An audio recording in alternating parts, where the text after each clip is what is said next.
আজ অখিল ভারতীয় বিদ্যার্থী পরিষদ কাঁকড়াবন নগর শাখার পক্ষ থেকে তুলামুড়া স্কুলে একটি সাংস্কৃতিক অনুষ্ঠান করা হয়। সাথে এবিভিপি তুলামুড়া স্কুল শাখা গঠন করা হয়। তারা যেন আগামী দিনে সমাজের স্বার্থে, ছাত্রছাত্রীদের স্বার্থে, রাষ্ট্রের স্বার্থে কাজ করতে পারে এবং সমাজের সকলের পাশে গিয়ে দাঁড়াতে পারে। বিদ্যার্থী পরিষদের এমন কার্যক্রম আগামী দিনে এভাবেই চলতে থাকবে। বিদ্যার্থী পরিষদ ছাত্রছাত্রীদের স্বার্থে আগামী দিনে এভাবেই কাজ করে যাবে। এখানে উপস্থিত ছিলেন এবিভিপি কাঁকড়াবন নগর সম্পাদক দেবাশিস সরকার, সহ সম্পাদক Pinak Sur, RKM incharge Meenakshi Das, joint SFS incharge Rahul Debnath, membership incharge Sharif Khan সহ স্কুল শাখা ও নগর শাখার অন্যান্য কার্যকর্তারা। এখানে বক্তব্য রাখেন এবিভিপি কাঁকড়াবন নগর সম্পাদক দেবাশিস সরকার।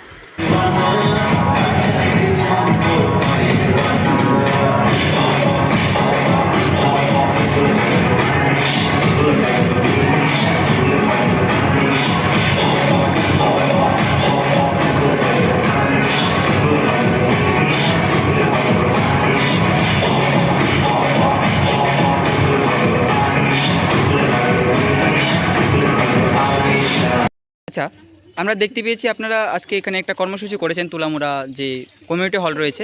তা আপনাদের কোন সংগঠন থেকে কাজ করেন আপনারা? আজকে আমরা অখিল ভারতীয় বিদ্যার্থী পরিষদ কাঁকড়াবন নগর শাখার অন্তর্গত তুলামুড়া স্কুল শাখা আমরা গঠন করেছি। আগামী দিনে আমাদের ছাত্রছাত্রীরা যাতে সংগঠনে কাজ করতে পারে এবং সমাজের সাথে কাজ করতে পারে। আচ্ছা, তো আপনারা আজকে তুলামুড়া স্কুলের যে ইউনিট তৈরি করেছেন সেই ইউনিটের আগামী দিনে কাজকর্ম কী হবে? আপনাদের কি লক্ষ্য কী?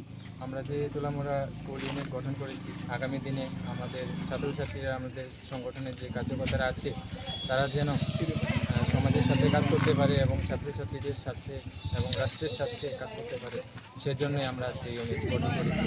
আচ্ছা, ঠিক আছে। ব্যুরো রিপোর্ট, জনতার বার্তা।